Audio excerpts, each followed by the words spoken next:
बाळाला छान व्यवस्थित रोज पाजणाऱ्या आईचं दूध अचानक कमी होऊ शकतं का? कालच माझ्याकडे एक 3-4 महिन्याच्या बाळाची आई आली होती. त्या मातेचं असं म्हणणं होतं, की पहिले 2 महिने मी व्यवस्थित दूध पाजलं बाळाला. पण त्यानंतर माझं दूध अचानक कमी झालं आणि म्हणून मी वरचं दूध चालू केलं. आता व्यवस्थित हिस्ट्री विचारल्यानंतर माझ्या असं लक्षात आलं, की बाळ 1-2 दिवस सतत सारखं रडत होतं आणि मग त्यामुळे त्या आईनं असा गैरसमज करून घेतला, की त्या बाळाला दूधच पुरत नसेल आणि त्यामुळं त्यांनी वरचं दूध पाजायला सुरू केली, ते देखील बॉटलनं. तर आता या ठिकाणी 2 चुका झाल्या. एक तर बाळ रडतंय ह्याचं कारण हे आईचं दूध कमी पडणं हेच प्रत्येक वेळी असेल असं काही नाही. बऱ्याच वेळा बाळाच्या पोटात कळ येते, त्यामुळे ते अचानक रडायला लागतं. मग अशा वेळी ते दूध देखील पीत नाही.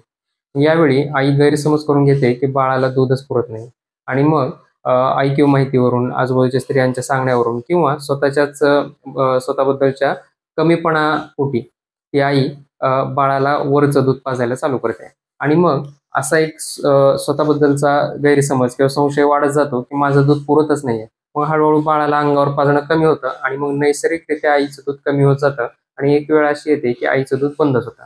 पण जर आई रोज बाळाला पाजत राहिली, तर त्या आईचं दूध कधीही कमी होणार नाही.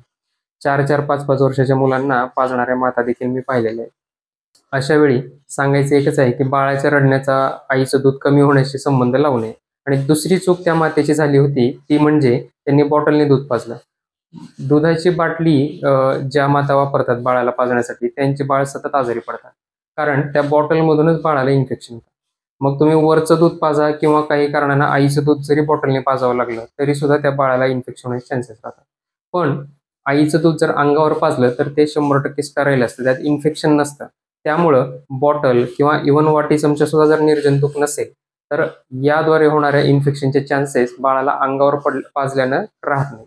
त्यामुळं स्वतःवर विश्वास ठेवा आणि सर्व मातांनी 6 महिन्याचं बाळ होईपर्यंत केवळ आणि केवळ आईचंच दूध बाळाला पाजा. अधिक स्तनपानाबद्दल अधिक माहितीसाठी खाली टॅग केलेल्या माझ्या व्हिडिओला व्हिजिट करा आणि संपूर्ण 20 मिनिटाचा व्हिडिओ नक्की पहा. त्याचप्रमाणे तुमच्या बाळाच्या आरोग्याबद्दल अधिक माहिती मिळवण्यासाठी आजच माझं डॉक्टर निखिल मुसळे हे चॅनल सबस्क्राईब करा आणि फॉलो करा. धन्यवाद.